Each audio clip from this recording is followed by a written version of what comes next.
kita bersama Tuhan, itu yang lebih indah. Biarlah ini menjadi kerinduan kita, untuk kita nanti pulang ada bersama dengan Bapa. Itu menjadi kerinduan kita, untuk kita pulang bertemu dengan Tuhan kita, kekasih jiwa kita. Amin.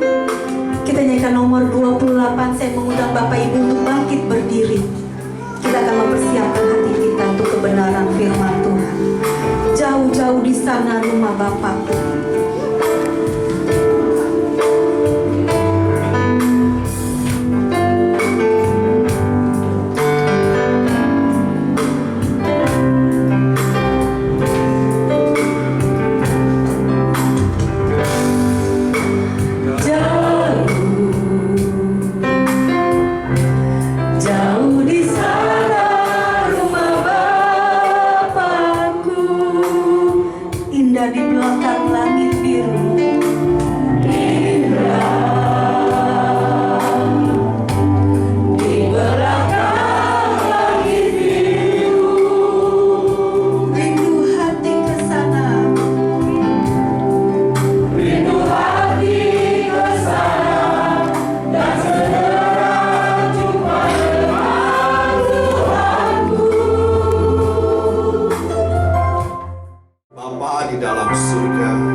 Siang hari ini Tuhan, di tengah-tengah duka yang mendalam karena dipanggilnya pulang ke rumah Bapa, kekasih kami semua, Opa Samuel, yang maha mulia, hiburkanlah kami dengan kebenaran firman. Nyatakan isi hatimu bagi kami, sehingga kami memperoleh kekuatan, secara khusus segenap keluarga mendapatkan penghiburan yang sejati. Kami menyiapkan hati menyambut kebenaran firman-Mu yang mulia. Di dalam nama Tuhan Yesus Kristus. Amin. Amin. Silakan duduk, Bapak dan Ibu, saudara-saudara terkasih di dalam Tuhan. Sebelum kita memberangkatkan kekasih kita semua, Opa Samuel, untuk dikebumikan, maka terlebih dahulu kita akan mendengar firman Tuhan yang menjadi landasan bagi setiap kita semua di dalam menghadapi hari terakhir, di dalam menghadapi kematian. Apa janji Tuhan bagi setiap kita? Bapak dan Ibu, saudara-saudara yang dikasihi Tuhan, di dalam Filipi pasal yang ketiga ayat yang ke-20 dikatakan, karena kewarganegaraan kita adalah di dalam surga. Dan dari situ juga kita menantikan Tuhan Yesus sebagai juru selamat.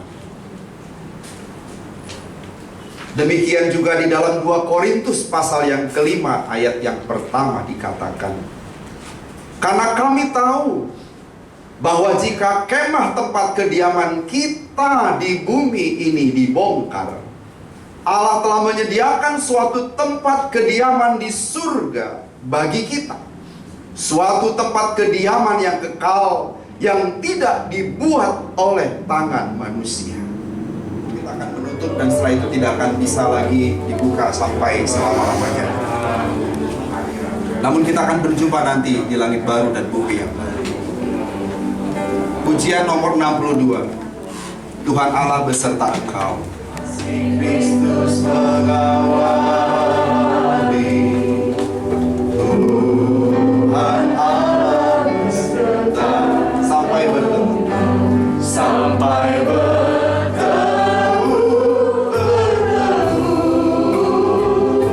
sampai nanti kita bertemu. Sampai bertemu.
serahkan sepenuhnya kepadamu. Kami mempercayai bahwa apa yang kami kasihi ini telah bersama dengan Tuhan. Engkau memberikan kepada segenap keluarga kekuatan untuk menerima kenyataan ini, bahwa Tuhan lebih berhak atas kehidupan Opa dibandingkan siapapun. Diberkatilah dan disertai Tuhan setiap keluarga di dalam nama Tuhan Yesus. Kini peti kami tutup. Kami menerima kenyataan ini dengan penuh ucapan syukur dalam nama Tuhan Yesus. Amin. Silakan peti ditutup. Betapa singkatnya hari. Betapa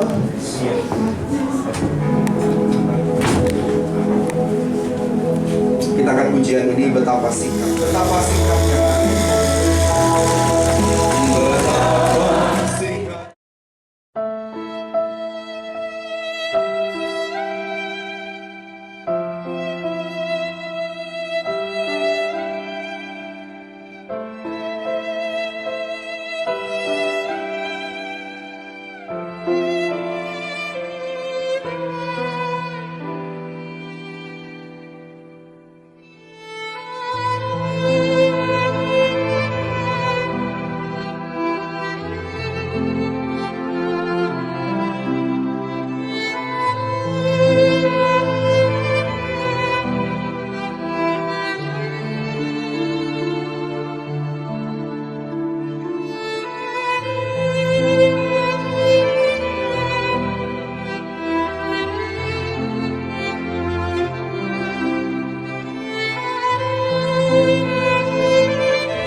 Kami serahkan pemberitaan firman-Mu kepada kami, sebab hanya firman-Mu lah yang menguatkan hidup kami, yang menghiburkan hidup kami, khususnya keluarga ya Tuhan. Kami percaya mereka adalah anak-anak-Mu yang telah siap di dalam segala sesuatunya. Berfirmanlah Tuhan, kami siap mendengarkannya di dalam nama Tuhan Yesus. Amin. Amin. Shalom, selamat siang. Tuhan Yesus memberkati kita semua. Bapak Ibu yang terkasih, kalau kita bicara kematian, memang itu tentu sudah tidak asing di telinga kita. Bahkan di gereja baru berkali-kali saya berkhotbah mengingatkan jemaat bahwa dalam satu survei di kolong langit ini setiap 1 detik meninggal 2 orang. Jadi kematian itu sangat dekat. Jadi setiap 1 detik tik meninggal 2 orang. Tik udah meninggal 4 orang. Tik meninggal 6 orang. Tik meninggal 8 orang. Di kolong langit ini setiap 1 menit ada orang meninggal 120 orang di kolong langit ini. Setiap 1 jam 7 ribuan, 1 tahun kurang lebih 50 jutaan orang yang meninggal normal. Belum bencana alam, belum dan lain sebagainya. Jadi kalau bicara kematian itu sesuatu yang tidak asing lah di telinga kita. Yang kedua, bicara kematian kita sadar kok bahwa kita semua pasti akan meninggal, ya kan? Ya, kapan kita tidak tahu. Opa Samuel kalau saya lihat di sini lahir 1937 berarti 83. Betul ya keluarga ya? Nah, ternyata Opa Samuel 83, satu usia yang ya sudah melewati lah. Sudah melewati lah. Nah, kita tahu kita akan pergi. Kita tahu kematian itu bukan suatu hal yang asing bagi kita. Namun seringkali kita nggak rela pergi. Kita nggak siap pergi. Baik diri sendiri maupun keluarga yang ditinggal. Tapi kita tidak punya pilihan. Kita harus berani untuk melepaskan. Dan saya berharap dan mungkin saya juga bisa berkata saya yakin bahwa keluarga pun sudah siaplah melepas orang tua kekasih ini. Tadi saya sempat berbicara di sini dengan salah seorang putri bahwa Opa Pak Samuel udah menghitung-hitung hari katanya ya. Nah, pengen dibuat di THB, disemayamkan supaya jumpa sama teman-teman. Walaupun dia sendiri tak bisa lihat teman-teman, tapi teman-teman bisa jumpa karena COVID ini yang begitu lama. Lalu dimakamkan di tempat ini. Nah, saudaraku yang dikasihi Tuhan, oleh karena itu yang penting bagi kita sekarang bukan soal matinya, tapi bagaimana waktu kita hidup. Bagaimana waktu saudara hidup itu yang penting karena cuma ada 2 kok. Kalau kami orang Medan bilang, cuma 2 gendangnya, sorga atau neraka. Hari ini saya bangga sekali memakamkan seorang Opa Samuel. Kenapa? Karena saya juga, kalau dikatakan saya cukup kenal dengan Opa Samuel. Bahwa Opa Samuel adalah orang yang setia sampai akhir. Orang yang begitu tekun mencari Tuhan. Orang yang begitu yakin dan begitu luar biasa. Itulah sebabnya saya berkata saya bangga memakamkannya. Sebagai seorang pendeta, gembala, saudaraku yang dikasih Tuhan, kebanggaan seorang gembala itu apa? Melihat umat yang dilayaninya setia sampai akhir. Bukan soal dia kaya atau miskin, ganteng, cantik, bukan. Buat apa kaya kalau tidak setia sampai akhir? Karena dia menutup mata, dia menuju kepada kebinasaan kekal, saudaraku. Oleh karena itu satu ayat, saudaraku, ya, satu ayat saya bacakan kepada kita di dalam Filipi pasal pertama ayatnya yang ke-6. Ya, di jalan tadi saya merenung. Ya, ayat apa mau saya bacakan? Nah, di mobil tadi saya ingat ayat ini. Saya bacakan untuk Opa Samuel walaupun dia tidak bisa dengar. Ya, dan untuk kita semua tentunya. Filipi pasal 1 ayatnya yang ke-6. Akan hal ini aku yakin sepenuhnya, yaitu Ia yang memulai pekerjaan yang baik di antara kamu akan meneruskannya sampai pada akhirnya pada hari Kristus Yesus. Tuhanlah yang memanggil Opa Samuel. Pertama kali Tuhan mengerjakan pekerjaan baik dalam dirinya, yaitu satu keselamatan. Saya tidak tahu kapan, tentu puluhan tahun yang lalu. Dan ternyata Tuhan meneruskan sampai akhirnya, sampai pada hari ini. Sampai dia menutup mata bahwa ada satu pribadi Allah yang terus mengerjakan di dalam hidupnya.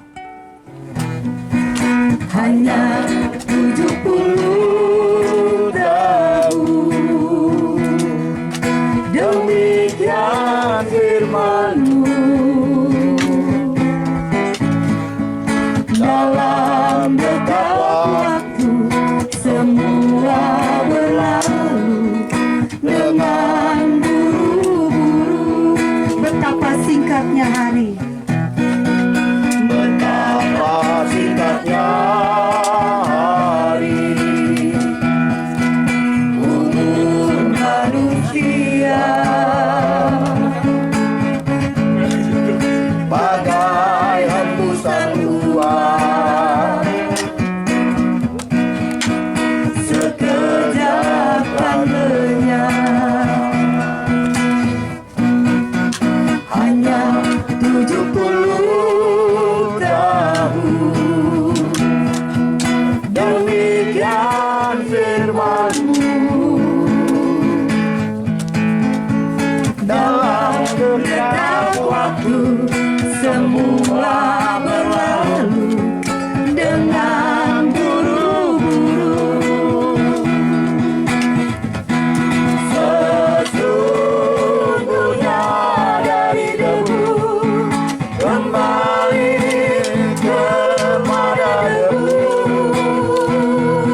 terpesona.